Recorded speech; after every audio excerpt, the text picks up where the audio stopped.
రేయ్ బాబాయ్ పెళ్లికి వెళ్తున్నావు, రావట్లేదా నువ్వు? నేను రాను, మీరు వెళ్ళండి. నువ్వు ఇలా ఎవరి పెళ్లికి రాకపోతే రేపు నీ పెళ్లికి కూడా ఎవరు రారు. రాపోతే పోనీ, అలాంటి చుట్టాలు రాపోవడమే బెటర్. జనరల్ గా అయితే వచ్చావండి, నాకు పెళ్లి భోజనాలు అంటే చాలా ఇష్టం. సరే ప్లేట్ పట్టుకొని ప్రశాంతంగా భోజనాలు తింటుంటే ఒకడు వస్తాడు, వచ్చి నువ్వు కుటిశంకర కొడుకువేనా? అవును. పెళ్లి గట్రా ఏమన్నా అయిందా? ఆ నిండి ఎలగోలా తప్పించుకొని పక్కకు వచ్చి చూస్తే ఇంకోటి ఉంటాడు. దీనిలో ఉప్పు లేదు, కూరలో ఏమో కారం ఎక్కువైంది, ఊర్లో చూసావు ఎంత ఆయిల్ ఉందో, ఉమ్ము గట్టిగా ఉంది. ఫుడ్ లో ఉన్న బొక్కలన్నీ ఎంచుతాడు.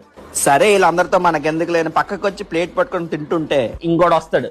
ఇక చూసు జాగ్రత్త, చదువుకుంటే బాగుంటాం. ఏదైనా నేర్చుకోవాలి, కష్టపడాలా. అలా తినేసి కూర్చుంటే ఏటి వస్తా చెప్పు అంటాడు. ఇంకోటి వచ్చి ఎరా నేను గుర్తున్నానా అని అడుగుతాడు. నన్ను గుర్తుపెట్టావా? నిన్న నైట్ ఏం తిన్నానో కూడా నాకు గుర్తుండదు, వాళ్ళు అలా గుర్తుంటారు నాకు.